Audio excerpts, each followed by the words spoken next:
급변하는 주식시장에서 성공을 거머쥐고 싶으신가요? 단숨에 성공하고 싶다면 뻔한 방법으론 승부를 걸 수 없겠죠? 높은 수익률을 자랑하는 일타 고수들의 매매 전략으로 투자 승률을 높여보세요. 어떤 시장에서도 살아남는 고수들의 투자 전략을 송재호 파트너가 소개합니다.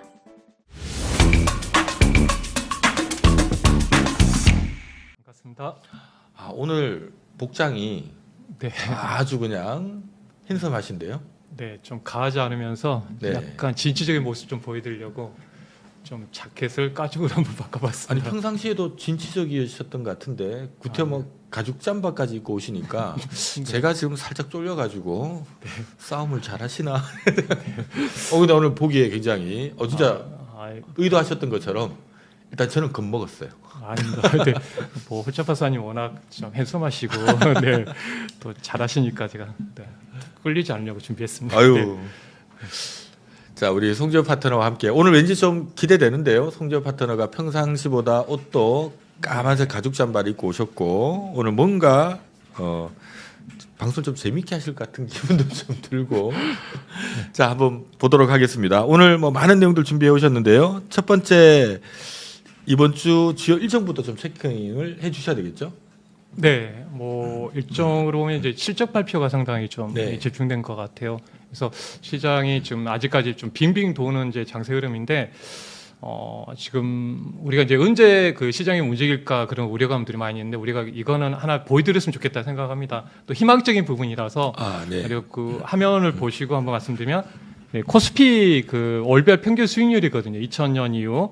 이 자료를 보면서 오늘 이제 출연하면서 보여드려야 되겠다 생각했는데 코스피인데 보통 우리가 지금 10월까지 상대 안 좋잖아요. 근데 보통 11월부터는 이제 약간 그 평균입니다. 평균 수익률인데 상당히 흐름에서 올라오는 모습이고요. 그렇다면 이게 이제 짙은 색이 평균 수익률이고 이 옅은 색깔이 상위하고 하위를 제외한 평균 수익률입니다. 그렇다면 여기서 보면 올라갈 때도 주도주가 있었다는 겁니다. 그러니까 만약에 11월 달에 반등이 나왔을 때는 주도주를 잘 잡고 가야 된다는 거고 뭐 그런 부분에서 이 방송, 이 매수 자료를 보면서 그런 관련주 종목을 꼭 매수해서 잘 이용하시면 좋을 것 같습니다. 네, 그래서 보면 연초에는 좋은 모습을 보였었고요. 그래서 지금 어렵지만 11월, 12월 정도 이제 4월 달까지는 흐름들이 많이 이어졌다는 걸 한번 보여드리고 또 하나가 전체적으로 코스피하고 코스닥 소형주까지 월별 평균 수익률에 대한 부분 자료가 있어가지고 제가 한번 그려봤거든요. 지금 이 구간이죠. 그래서 이 주황색 선이 지금 이제 코스피고요. 네, 그리고 파란색이 코스닥이고 소형주가 이제 이 회색선입니다. 그렇다면 이 구간을 보니까 상당히 여름 이후에 보면 좋지 못했습니다. 근데 11월부터는 좋은 모습 보였는데 코스피가 먼저 배당 투자가 있습니다. 이게 기관들이 보통 배당 투자 관련해서 매수가 들어온다는 점. 그래서 이게 좀 시장 분위기가 바뀔 수 있다는 점이고요. 그리고 산타넬리가 있고 연초에는 좀 소형주들이 많이 갑니다. 코스닥 종목하고 소형주 가는 이유가 지금 보통 우리가 그 바이오 헬스케어라든지 또 이런 일정들 그리고 노봇이라든지 CES 행사 관련돼 있는 그런 행사들이 많이 몰려 있고요. 그리고 연초에 뭔가 좀 해보자, 투자를 다시 해보자고 하는 이제 신규 자금 유입이 들어오는 경향이 있어요. 그래서 4월 달까지 흐름들을 좀 이어지는 점이 컸습니다. 그러니까 보통 우리가 이런 얘기 많이 하죠. 이제 보통 이제 포스트 시즌 이제 프로야구로 보면은 이제 포스트 시즌 그 코리안 시리즈 넘어갈 때는 매수하고 어떻게 보면 이제 개막전에는 매도하라는 게 있는데 5월 달에 보통 떠나라는 말이 있죠. 그래서 보면 썸머네일이 잠깐 올라오니까 한번 수익을 내는 구간을 보면은 한 번쯤 내년 4월 달까지 한번 다시 우리가 밀렸던 부분들 다시 수익을 챙길 수 있는 구간의 점을 한번 우리가 자신감 가지고 한번 봤으면 좋겠다 해서 한번 준비해 봤고요. 네, 그 주요 일정에 대한 부분을 한번 보면서 말씀드리면 결국은 실적의 흐름에서 이제 이게 우리 이 시간에 이제 하나씩 포인트를 잡고 갈 텐데요. 제가 이제 중요하게 보는 게 이제 내일 22일 날 현대차 인도 법인 상장이 있습니다. 지난번에 이제 우려했는데 상장의 흥행이 성공했죠. 네, 한 2.37배 정도 어떤 자금이 몰리면서 이제 만약에 22일 날 상장 인도 법인을 상장했을 때 만약 급등이 나온다면 이제 관련된 이슈가 있을 것 같고요. 그리고 이제 비테크 기업들 실적이 있죠. 알파벳부터 테슬라 일정들 그리고 이번 주 여기 24일 날은 SK하이닉스 실적 발표가 있고요. 현대차도 있고 아마존 뭐 결국은 아마존, 그 알파벳 관련 이슈는 봤을 때는 우리나라 그 반도체 AI 쪽과 연결돼서 좀 봐야 될 것 같아요. 왜냐하면 앞으로 캐파를 얼마만큼 늘릴 수 있을지 그런 이제 코미티가 나올 것으로 보여서 그 점도 우리가 봐야 될 부분이 될 것 같고, 또 SK하이닉스의 실적이 상당히 중요하죠. 삼성전자에 대한 실망감이 있는데 만약에 SK하이닉스가 약간 서프라이즈인 실적이 나와준다면 반도체의 우려감들이 좀 다시 좀 이제 희석되면서 이제 좀 우려감도 내려가면서 주가가 지금 겨울 수준입니다. 급반등 나올 수 있기 때문에 24일 날 이런 흐름들 좀 눈여겨봐야 되겠습니다. 시장은 좀 어려운 부분이 있죠. 딱 세 가지 부분에서 이제 거래 대금이 좀 안 좋은데, 첫 번째 세금 문제. 세금 문제 같은 경우는 제가 봤을 때는 시간적인 부분에 해결될 것 같아요. 이제 해결될 것 같고, 또 두 번째 부분 실적의 부분이다. 이게 실적에 대한 우려감이 있으니까 하이닉스 같은 회사의 실적이 좀 완화되면 좀 완화될 것 같고요. 세 번째가 마지막 이제 미국 대선이 11월 5일입니다. 그래서 11월 5일 정도. 그렇다면 아까 제가 보여드린 어떤 타임라인에서 봤을 때는 11월 달 정도 가면 배당까지 연결해서 올라올 수 있다는 점을 좀 눈여겨서 보시면 좋을 것 같고요. 뭐 물론 이제 12월 30일 날 삼성전자가 정확한 앞으로 어떤 HBM이나 노드밸을 밝혀준다면 또 이유가 하나 또 이안이 되겠죠. 다시 한번 돌아가면 지금 시장은 주도주 흐름에서 보면 우리가 한번 시장을 좀 정확하게 보면 지금 미국이죠. 미국의 공급망에서 움직이는 상황이고 전반적으로 지금 앞으로 뭐 테슬라 실적도 있긴 하지만 지금까지 주도했던 거는 이제 AI 반도체이고요. 오늘 최근의 흐름 보면 AI 반도체 관련해서 지금 뭐 마이크로소프트부터 해서 구글 같은 회사들이 이제 데이터 센터 투자를 많이 하다 보니까 전력에 대한 수요가 커지고 있습니다. 그러다 보니까 SMR, 온전에 대한 수요가 커지고 있고요. 그러다 보니까 온전 관련주들이 좀 이어지고 있거든요. 아마 추가적인 이런 부분들이 계속 온전에 대한 이런 이슈가 계속 이어질 가능성이 있습니다. 왜냐하면 그 데이터 센터를 확대 투자할 경우 전력에 대한 공급이 온전히 대안이기 때문에 온전 쪽에 대한 테마주를 본다면 하나의 우리가 이슈가 볼 수 있을 것 같고요.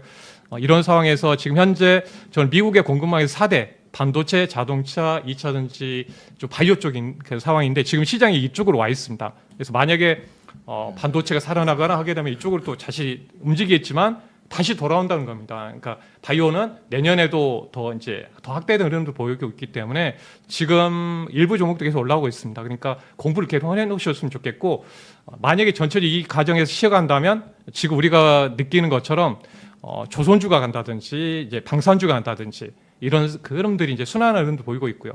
또 나중에 저는 보통 보면 바이오 같은 건 소외주였거든요. 근데 지금 게임, 엔터, 콘텐츠 관련해서도 마찬가지로 엔터주들이 좀 최근에 올라오는 모습 보이고 있는 것 같아요. 그래서 만약에 소외주들이 올라온다면 이 세 가지 안에서 또 한번 올라올 수 있기 때문에 이 부분도 우리가 좀 눈여겨서 이제 좀 맵을 짜놓고 보시면 좋을 것 같아요. 그러니까 투자하는데 이렇게 좀 우리가 한번 맵을 짜놓고 여기에서 당겼다가 비중 조절하면서 주도주가 어디로 가는지 보셨으면 좋겠고요. 방산 쪽에 대한 부분은 확실히 내년까지 좋다는 걸 다시 한번 보여드립니다. 왜냐하면 수출이 그동안 수주받아왔던 게 하나 에어로스페이스 같은 경우는 수출의 피크가 바로 실적이기 때문에 내년까지 몰려 있습니다. 이렇게. 그래서 이 표를 많이 보여드렸죠. 그리고 이 현대 롯텐도 그렇고 LIG 넥슨도 앞으로의 어떤 그 수출은 계속 내년까지 좋은 흐름이고 내년이 피크가 될 가능성이 있고요. 그리고 한국 항공우주 같은 경우 오늘 좀 장중에 좀 올라오는 모습 보였는데 내년부터 이제 좀 본격 2026년도까지 실적이 이제 피크 흐름들이 이어질 가능성이 있으니까 이런 종목은 지금 계속적으로 좀 관련 일정에 맞춰서 대응하셨으면 좀 좋을 것 같습니다. 네, 자 우리 송지엽 파트너께서 지금 10월 달, 11월 달 주요 일정도 아주 꼼꼼하게 체킹을 해주시면서요. 또 우리가 또 궁금해할 만한 주요 산업들 또 설명까지 쭉 주셨어요. 앞서 얘기한 데 보니까 지금 현대차 인도 상장 이슈가 아무도 모두가 또 관심을 둘 수밖에 없는 부분인 것 같은데 자동차 얘기 좀 해주시죠. 네, 자동차 현대차도 실적 발표하겠는데 우리가 이번에 이제 3개월 정도 안에서 그 실적이 상향되는 업종 보니까 이제 자동차 그리고 방산 추가적으로 지금 증권 은행주에다가 조선 업종들이 좋은 상향되는 흐름을 보이는 것 같아요. 근데 자동차 같은 경우가 실적은 좋게 나오면서 근데 저평가되어 있는 상황인데 모멘텀이 있어야 되는데 투자 포인트를 본다면 인도의 그 IPO 이런 성공하면서 이제 실적으로 그 돈을 통해서 33억 불 정도를 이제 공급받는데 그걸 통해서 이제 공장도 짓고 이제 전기차 공장, 내연기관 공장도 많이 지을 것 같아요. 그렇다면 또 부품주에게도 기회가 될 것 같아서 한번 말씀드려보고요. 우리가 이제 현대차 그룹이 2008년도부터 10년 사이 우리 그 당시 차화장이 주도주였는데 그때 현대차 그룹이 해외 쪽으로 공장을 많이 짓고 나갈 때였어요. 미국으로 짓고 이제 특히 중국으로 많이 들어갔습니다. 중국에 많은 공장을 그 현대차 그룹이 지으면서 그때 주가가 상당히 급등이 나왔던 시점이었는데 지금 보니까 인도 쪽에 대한 어떤 포인트가 맞아 떨어지는 것 같아요. 그러니까 제2의 중국이 인도가 될 가능성이 있다는 점의 부분들 좀 말씀드려보고요. 준비된 화면 가지고 보면 지금 중국이 지금 난리죠. 뭐냐면 전체적으로 중국의 자동차가 세계에서 지금 수출 1위로 뜨고 있거든요. 그런 이유는 그동안 많은 그 글로벌 그 자동차 회사들, 폭스바겐, GM 뭐 이런 회사들이 중국에 공장을 많이 지었어요. 그리고 나서 자동차를 많이 팔았어요. 근데 그 과정에서 합자가를 하면서 기술을 많이 줬어요. 그러다 보니까 중국의 자동차 회사들이 이제 어느 수준가 올라온 거예요. 그러니까 노을 모델을 현대차처럼 한 겁니다. 쉽게 말씀드리면 제네시스 같은 고급 브랜드 만들고 그게 수출 확대하다 보니까 문제가 되고 있는데 이 그 준비된 화면을 보면 어떻습니까? 이 파란색이 중국입니다. 중국의 비중이 커지고 있고요. 여기에 있는 이제 녹색 부분이 글로벌 그 완성차들이 중국에서 비중이 줄어들고 있습니다. 이전에 한 62%였는데 38% 줄어들고 있다는 거죠. 대표적으로 지금 폭스바겐 같은 회사들이 상당히 안 좋잖아요. 근데 도리어 보면 현대차는 사드 때문에 이미 그 점유율이 5% 내로 내려와 있습니다. 그러니까 피해가 없는 거죠. 아예 피해가 없는데 제가 이걸 보여드리고 싶은 부분은 뭐냐면 인도 쪽입니다. 그러니까 인도 쪽의 흐름을 보면 어떻습니까? 인도 쪽으로 지금 우리나라 그 현대차 그룹이 치고 나오고 있습니다. 대신 중국에서 이 회색 부분이 중국이거든요. 도리어 줄어들고 있는 부분. 그러니까 중국에 대한 피해는 없다는 거고, 네, 대신 인도가 지금 가장 GDP로 성장을 하고 있기 때문에 그렇죠. 지금 인도는 자동차 보급률이 상당히 낮아요. 그래서 세계 그 세계 3대 그 자동차 회사로 커질 걸로 같아요. 그렇다면 여기에 관련해 보니까 이번에 이번에 IPO 성공하면서 그 돈을 가지고 화면을 보시면 어떻습니까? 인도 판매된 SUV 차종들인데요. 앞으로 지금 현재 100만 대 생산 라인을 구축하고 또 GM 공장가 인수를 했습니다. 거기다가 또 이번에 투자 받은 걸로 전체적으로 보니까 이제 전기차 2030년까지 5개 모델을 이제 현재 생산할 예정이고 지금 내연기관 라인에 들어간 2개 그 라인을 관련된 이제 공장을 또 증설합니다. 그래서 150만 대, 200만 대까지 늘리는 부분들 있으니까 결국 우리가 투자에 대한 포커스 보면은 이 부분 보면 이번에 이제 190억 달러 달러 가치에다가 SUV 쪽에 확대 전략을 하고요. 또 이런 부분에서 이제 생산 라인을 확대하면서 좀 본다면 어떻게 보면 또 현대차 그룹 내에서 이런 투자의 아이디가 좀 형성될 것 같아요. 그래서 화면을 보니까 하신 같은 경우가 인도 매출에서 한 18% 정도 차지하고 있습니다. 그러니까 실제 우리나라는 그 자동차 부품사 실적은 좋죠. 보면은 뭐 인도 매출만 3,300억, 서현유아도 5,600억, 그리고 SL도 5,700억. 그래서 성우하이텍 이런 HF안도 마찬가지입니다. 이런 기업들이 좀 수혜가 될 것 같습니다. 그만큼 이제 이쪽에 그 시장이 커지게 되면요. 예전에 이제 중국 시장으로 들어가면서 그때 당시 저도 이제 자동차 부품주를 이제 좀 사면서 그때 템버거 종목도 여기서 나왔거든요. 네, 그렇다면 이번에 이제 관련해서 이제 투자 받으면 이런 부품주들이 좀 주목받을 수 있기 때문에 좀 감시 깊게 봐야 되고 또 하나가 우리가 이제 이제 현대차하고 기아가 이 전기차에 대한 부분을 상당히 앞서가고 있거든요. 현대차가 또 200만 대, 기아는 160만 대를 2030년까지 확대하고 있습니다. 그러니까 작년에 33만 대였는데 중간에 94만 대, 200만 대. 이건 현대차만 이렇게 한 거고요. 기아까지 이렇게 확대하는데 이제 지금 미국에다 공장을 짓고 있습니다. 그러니까 현대차 안에 국내 공장에서도 기존 라인을 이렇게 좀 생산을 멈추고 있습니다. 그러니까 실적이 그래서 좀 약간 주춤한 모습을 보이고 있는데 기존 라인을 가동 중단하고 새로운 라인을 바꾸고 있거든요. 근데 뭐 물론 이제 하이브리드가 워낙 잘 팔리고 있기 때문에 이제 같이 중복적으로 투자하고 있는데 우리가 투자 아이디어 측면에서 한번 보시면 아까 인도 시장, 전기차 연결되어 있는 부품주 아까 보여드렸잖아요. 그거 그 화면에 대한 부분을 한번 여러분들이 다시 한번 있으면 캡처하셨으면 좋겠고요. 또 여기에 하이브리드라든지 전기차 비중에 본교가 된다는 겁니다. 그러니까 최근에 그 현대차 워낙 전기차에 대한 부분을 많이 준비하다 보니까 GM하고 도요타 같은 회사들이 늦었잖아요. 그러니까 협업을 같이 하자는 겁니다. 우리가 배터리 쪽에 폭발 사고도 있고 화재 사건도 많잖아요. 근데 현대모비스가 있습니다. 그러니까 현대차 그룹의 현대모비스가 배터리 셀만 만들지 않지 모듈까지 하면 배터리 시스템까지 다 만드는 회사죠. 모터도 하고 감속기. 그러니까 그러다 보니까 이런 회사를 가지고 있으니까 협업을 하고 싶은 거예요. 그래서 이런 부분을 보았을 때는 현대차 그룹이 전기차 부분에서 만약에 가장 잘 준비되어 있기 때문에 이런 부분에 저평가되어 있죠. 퍼가 3배, 4배 그 정도인데 만약에 이런 원포템이 형성된다면 주가에 상당히 강한 흐름도 이을 수 있다는 점에 아까 부품주들도 좀 눈여겨보시면 좋을 것 같습니다. 네, 자 현대차 그룹에 이어서 우리 자동차 부품주 전반에 대한 얘기까지 함께 들어봤는데요. 자 이러면 또 이제 또 반도체 얘기를 또 안 할 수가 없을 것 같아요. 이번 주 때마침 SK 한일 실적 발표도 있고 또 뭐 미국 빅테크 기업들도 지금 줄줄이 이제 실적 발표가 지금 진행이 되는데 반도체는 어떻게 보십니까? 전 반도체는 지금 이제 약간 바닥 구간에 있다고 보고 있습니다. 네. 그래서 왜냐하면 소부장들의 주가를 보면 2022년도 말 정도에 상당히 그때 침체기 이루어지면 수출이 이제 곤두박질렀을 때 주가까지 내려와 있거든요.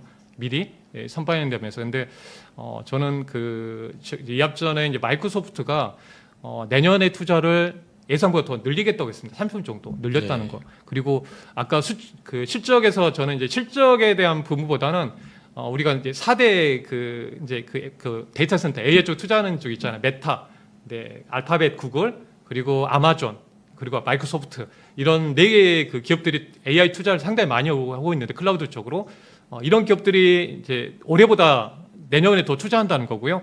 네, 그런 부분에서 최근 뭐 엔비디아가 이제 실적 발표하고 나서 블랙엘 제품들 최근에 지금 내년 12개월 부분은 완판했다는 소식 전해진 거면 내년에 투자도 더 확대될 것 같습니다. 확대될 과정인데 지금 뭐 우려감이 있죠. 왜냐하면 뭐 지금 중국이 레거시 반도체 투자를 늘리고 있다. 근데 우리가 이제 알아둔 거냐면 지금 레거시 반도체 DRAM 쪽에는 DDR4 쪽을 투자하고 있는 상황인 것 같고요. 지금 시장은 트렌드가 지금 DDR5로 넘어가는 상황입니다. 예, 그래서 뭐 이런 이제 우려감이 있긴 하지만 이제 워낙 이제 그 삼성전자가 HBM 쪽에서 빨리 그 어떻게 보면 적응이라든지 이렇게 결과물이 없다 보니까 우려감이 약간 소식들을 가져 끌어다가 계속 접목을 시킨 부분이 있는 것 같아요. 근데 하지만 저는 이제 그 어차피 앞으로 그 HBM 쪽에 대한 부분은 통과될 걸로 일단은 저는 이제 일단은 그 보고 있습니다. 왜냐하면 블랙엘이 12개월치가 물량 확보됐다는 거는 이제 삼성전자 빼고 SK하이닉스하고 이제 마이크론이 캐파가 그렇게 많지 않습니다. 왜냐하면 자금력이 부족해요. 네, 그러니까 뭐 정부에서 보조금을 주거나 하면 상관없는데 우리가 대출 받아서 투자하는 상황이다 보니까 하이닉스도 그런 부분을 봤을 때는 캐파가 일정하다는 거죠. 그래서 그 물량을 많이 공급을 못하다 보니까 삼성전자에 꼭 힘이 꼭 필요하다는 거고요. 오늘 그 수출 데이터를 한번 보고 한번 보여드릴게요. 네. 한 20일치 수출 그 품목을 보면 네. 딱 하나 있죠. 어차피 이제 어떻게 보면 수출 그 일수가 좀 작긴 하지만 딱 하나 눈에 들어온 게 있습니다. 예, 반도체가 30% 정도. 그러니까 좋은 흐름도 이어가고 있는 것 같고요. 그리고 수입에서 보니까 반도체 장비 쪽입니다. 31%. 네, 뭔가 투자는 준비하고 있고 생산은 이렇게 이루어지고 있다고 보시면 되죠. 네, 이렇게 자세히 이루어지고 있는데 결국은 삼성전자가 HBM만 잘 통과된다면 이런 우려감들 부식이 이루어질 것 같고 아까 SK하이닉스 같은 경우는 이제 매출이 한 18조 원 쪽 예상하고 영업이 7조 원인데 지금 전반적으로 그 마이크론도 마찬가지지만 지금 서프라이즈 실적이 나오고 있기 때문에 이번에 또 기대되는 부분이 있는 것 같아요. 만약에 실적이 좋게 나온다면 반도체에 대한 우려감들은 좀 완화될 것 같고요. 그런 부분에서 좀 봐주시면 좋겠고 또 하나 뭐냐면 네, 이제 아까 말씀드린 그 내용입니다. 이제 올해 그러니까 올해 같은 경우는 한 2천억 불 정도에 대한 그 클라우드 AI에 대한 투자가 있는데 지금 이제 예상치로는 한 2,250 정도 됐는데 이번에 30%까지 늘렸거든요. 그러니까 17% 정도까지 예상했는데 지금 30%까지 늘렸기 때문에 아마 이번에 실적 발표에서 약간 그 메타라든지 이런 기업들이 만약에 투자를 마이크로처럼 우리가 투자를 확대하겠다 하게 되면 상당히 분위기가 반전이 될 수 있다는 점도 말씀드리고요. 또 HBM에 대한 부분을 보면 단수가 올라가죠. 네, 이번에 HBM3가 내년에는 이제 점유율이 한 8% 정도 차지할 것 같아요. 네, 그렇다면 여기 그동안은 이제 8단짜리가 많이 나갔는데 12단짜리 들어갔다는 거 뭡니까? 8개 칩이 들어갔는데 12개가 들어갑니다. 그러면 칩 개수가 50% 늘어났다는 거죠. 그러면 아까 말씀드린 대로 이제 투자를 해야 된다는 거죠. 투자를 해야 되고요. A4를 잘라서 만들기 때문에 그래서 이런 부분을 봤을 때는 우리가 그 소부장 기업들에게도 다시 한번 또 기회가 좀 오지 않을까 이런 부분들 좀 말씀드려본다면 지금은 주가는 바닥에 있다는 점이고 만약 헬스케한스라든 이런 기업들이 실적에만 확인해 준다면 또 강한 반등이 한 번쯤은 또 노려볼 수 있는 자리가 된 것 같습니다. 네, 자 어찌 본다면 또 우리 시장에 조금 희망스러운 얘기를 주셔서 네. 힘이 됩니다, 진짜. 자, 근데 지난번에 나오셔서 바이오 한번 정리를 쭉 해주고 난 다음에 그때 반응이 참 진짜 좋았거든요. 또 때마침 됐습니다. 말씀하신 종목들 흐름들도 다 좋았고 바이오 얘기를 또 안 할 수는 없을 것 같아요. 다시 한번 정리를 좀 해주시죠. 네, 지금 시장이 좀 막혀 있다 보니까 이 테마 장세가 계속 이어지는 네. 것 같아요. 그 테마 장세에 그래도 이렇게 개인 투자자들이 그래도 많이 좀 손을 내밀고 있는 게 바이오 종목인데 좀 아쉬운 점은 일부 종목들만 많이 움직인다는 거고, 근데 좀 긍정적인 부분은 약간 확산되고 있다는 겁니다. 그렇죠. 확산되고 있다는 거죠. 그러니까 지난번에 이제 일주일 전에 말씀드렸던 게 있죠. 뭐 한미약품이라든지 제넥신, 이런 한올바이오파마라든지 페트론 같은 종목들 제가 이제 이런 한번 제가 말씀드렸는데 좋은 확산되는 흐름입니다. 그러니까 우리가 이제 주식 투자하면 그래요. 저도 반도체, 2차전지, 자동차 그리고 바이오 그러니까 어렵지만 이제 시장을 보는 눈을 여러분 키웠으면 좋겠습니다. 뭐냐면 바이오도 어렵죠. 근데 바이오 안에 어떻게 투자해야 될지를 제가 한번 지난 시간에 설명드렸는데 화면을 보여드리면 지금 시장은 바이오 트렌드가 있는데 딱 세 가지 부분이 있는 것 같아요. 미국의 생물화법에 대한 모멘텀이 살아있고요. 네, 아직 사원을 통과하지 못했기 때문에 이런 이벤트가 연말까지 사원 통과가 될 때까지는 좀 살아있다는 점이고 또 이 부분에서 지금 최근에 전반적으로 미국의 이제 빅파마 같은 대형 바이오 기업들이 신약에 대한 개발을 많이 하고 있는데 적용증을 확대하고 있습니다. 뭐냐면 기존에 있는 뭐 폐암 쪽에 어떤 판매되는 약이 다른 대장암이라든지 위암, 태양암 쪽에다가 적응시키는 거죠. 임상을 통해 가지고 그러면 하나 약으로 임상에 대한 가치를 받았다면 아까 말씀드린 여러 개 쪽으로 적용해가지고 성공한다면 그 관련된 약은 상당히 주목받겠죠. 그래서 지금 트렌드가 적용증을 확대하고 있습니다. 기존에 왜냐하면 신약 후보 물질을 만들어 가지고 찾아내서 임상, 1상, 2상, 3상 이렇게 가기까지 십몇 년이 걸리기 때문에 기존에 있는 신약을 가지고 이렇게 적용을 확대하고 있습니다. 그게 이제 지금 트렌드 중 하나이고요. 또 하나가 이제 바이오 베타로 해서 이제 개량 신약, 기존의 약을 좀 더 개량해 가지고 성능을 더 업시키는 거죠.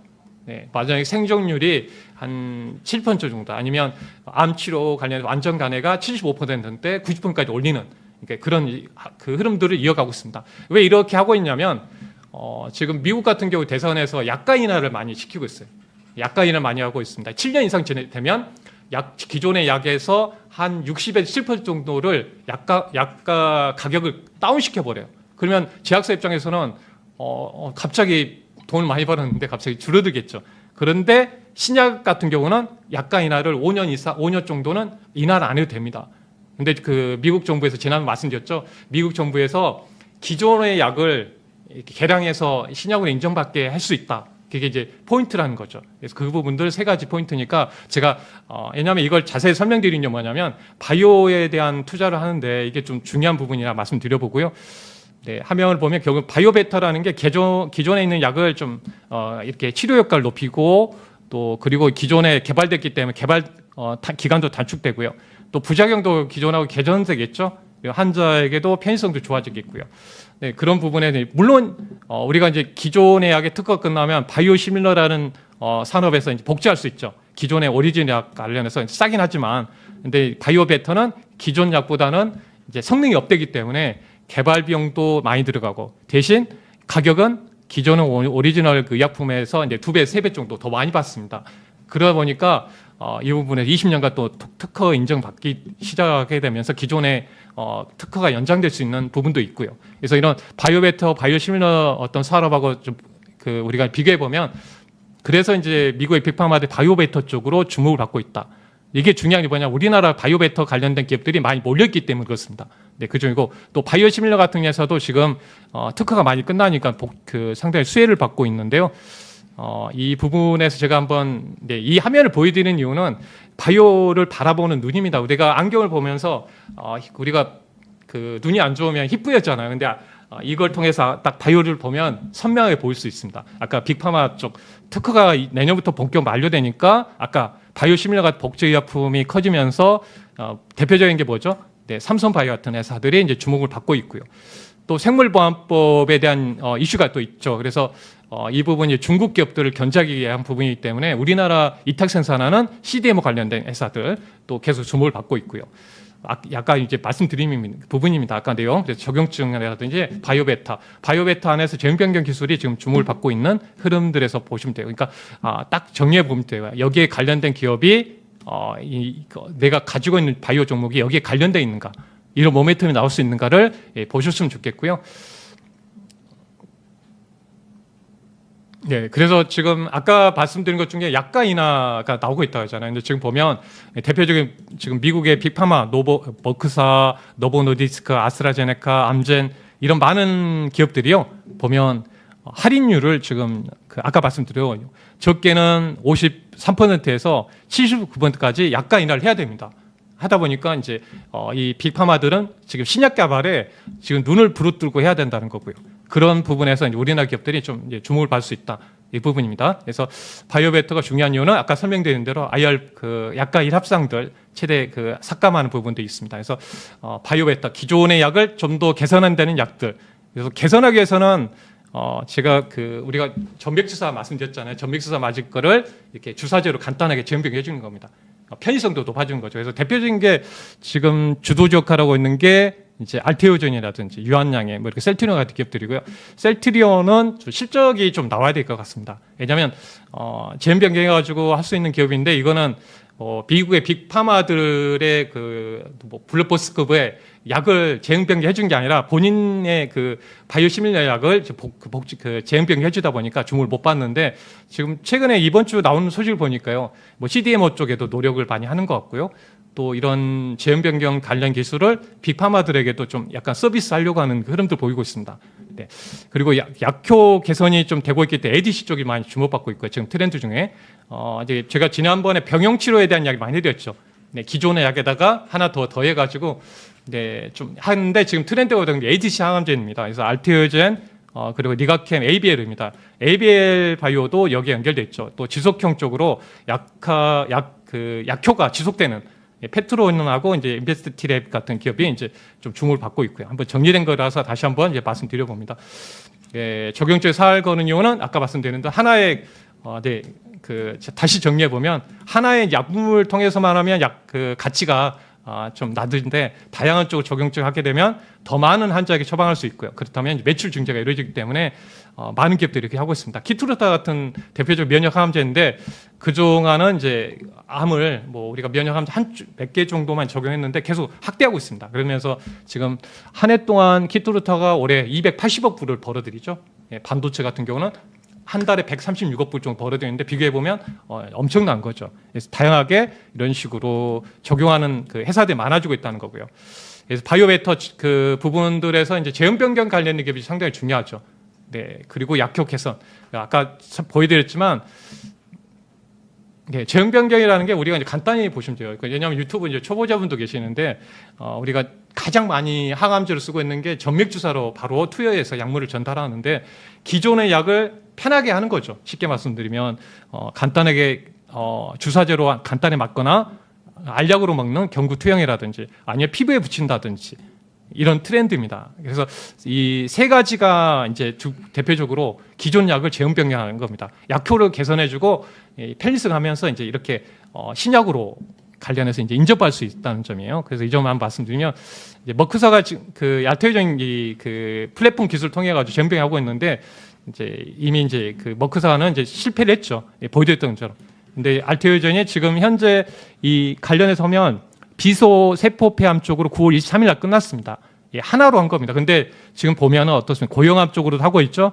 여러 개 하고 있습니다. 그리고 세포 암 쪽으로 하고 있는데 중요한 점 뭡니까? 이게 만약에 이번에 그 폐암 쪽으로 송고하게 되면 다양한 암 쪽에다가 적용할 수 있다는 거죠. 그러면 알테오젠은 그 가치는 계속 확대될 수 있다는 점이고 그런 점도 우리가 봤을 때는 적용할 수 있는 적용증의 기술이 많이 확대될 거라는 점 말씀드리고 그래서 최근 유한양행도 마찬가지입니다. 유한양행도 병행치료 쪽으로 존슨앤존슨하고 임상 성공했죠. 냉야자 쪽으로 해서 그 병용치료 그러니까 시장의 트렌드 병용치료 쪽의 흐름에서 계속 연결되고 있는데 바로 그게 유한양이 보여줬다는 거고요. 네이저티닙이죠. 네, 그리고 보면 제가 이 화면을 이렇게 보여드렸습니다. 이걸 꼭 보시라고 말씀드렸죠. 제형병과 관련해서 장기 지속형, 그러니까 지금 가장 장기 지속형으로 이제 연결된 게 이제 비만 치료제 쪽인데 한미약품이 이제 이 부분에서 연결돼 있다고 했죠. 쉽게 말씀드리면 제가 일주일 갈 수 있는 약의 그 약효를 한 달로 길게 해주는 겁니다. 그게 바로 장기 지속형이라고 보시면 돼요. 네, 그래서 그렇게 하시면 되는데 우리가 이제 페트론도 그렇고요, 제넥신도 여기에 관련되겠죠. 이번 주에 상당히 좋은 모습 보였는데 네오 이무텍도 한번 급등이 나왔다가 지금 쉬어가는 모습 보이고 있습니다. 그러니까 이런 재료가 연결되면서 나올 가능성이 있고 FL 바이오도 마찬가지입니다. 그러니까 이종 그 제형 변경 기술에다가 이제 우리가 이제 아까 대표적인 부분에 이제 지난번에 말씀드린 게 뭐니까 우리가 그 빅파마들의 R&D 투자 쪽에 연결되는 게 바로 첫 번째 비만 치료제, 두 번째가 이제 알츠하이머 쪽, 세 번째가 면역 항암제, 네 번째 ADC 항암제, 다섯 번째가 자가 면역 질환 치료제 쪽. 이렇게 5가지가 빅파마들이 원하는 치료제 쪽이라고 보시면 되겠습니다. 그래서 장기 지속형하고 연결되는 게 바로 이제 비만 치료제 쪽으로 주목받았고요. 또 아까 그 투과형 쪽, 세포 투과형 쪽으로 나이백이 한번 주목받았죠. 상한가도 가면서 또 ABL 바이오도 관련된 이 투과형 쪽, 세포막을 투과하는 기술 플랫폼을 갖고 있습니다. 그러니까 약물 전달 체계를 우리가 이제 우리가 아픈 곳까지 정확하게 전달시켜 줄 수 있는 기술 중에 하나인데 세포막을 투과해서 약물을 전달해주는 기업이 2개 기업입니다. 그러니까 ABL 바이오는 이중항체 쪽으로 연결돼서 ADC 쪽으로 연결돼 있지만 이런 관련돼 있는 제형변경 기술의 핵심적인 2가지 투과형 쪽으로 세포막 투과형 쪽으로 2기업이 있다는 점 한번 다시 정리해 드려 보고요. 네, 이런 기업들 계속 이제 트렌드가 될 거예요. 제넥신이 그래서 이 주중에 이렇게 이제 강하게 올라왔습니다. 비만 치료제 연결되면서 또 있었고요. 또 관련해 보면 페트론도 마찬가지입니다. 장기 지속형으로 해서 비만 치료제, 제형 변경 기술에다가 지금 트렌드가 되고 있는 비만 치료제 이렇게 연결되면서 올라오는 흐름도 있었고요. 네, 한미약품도 이 흐름에서 제가 이제 계속 이 관련된 기업은 저희가 계속 공개 방송도 그렇고 계속 알려드렸거든요. 끝내는 보니까 이렇게 움직이더라고요. 그래서 한미약품도 이런 장기 지속형하고 이 비만 치료제 이런 흐름들이 꾸준하게 또 이어지는 것 같습니다. 그래서 아까 말씀드린 R&D 투자 쪽에 대한 부분들 이렇게 5가지가 중요하게 역할하고 있다는 점 좀 눈여겨서 보시면 좋을 것 같습니다. 그래서 그리고 아까 이제 오늘 그 한올 바이오 파마도 올라오고 있는데요. 주사제 쪽이에요. 네, 주사제 쪽이고 아까 여기 주사형 그 제형 변경에다가 자가 면역 질환 치료제 쪽하고 연결된 거죠. 네, 그리고 경구의 투여용 쪽 관련해서 보면 D&D 파마텍이 최근에 올라오고 있는 모습 보이고 있습니다. 알약이죠, 알약처럼. 그래서 이런 제형 변경 관련된 기업들이 또 아까 시장에서 원하는 R&D 테마하고 연결되면서 종목들이 나오는 것 같습니다. 그래서 여러분들이 이제 우리가 어렵지만 아까 이런 식으로 이런 키포인트를 가지고 좀 바이오 종목을 본다면 좋은 종목들 지금 못 간 종목도 많이 있습니다. 바이오 안에서 이런 종목들은 또 계속 나올 걸로 보입니다. 그 점 참고해서 좀 보셨으면 좋겠습니다. 네, 참 이 어려운 내용이긴 합니다만은 우리 송지호 파트너와 함께 하는 시간은 아마 우리 투자자분들도 참 공부가 된다라는 생각을 하실 것 같아요.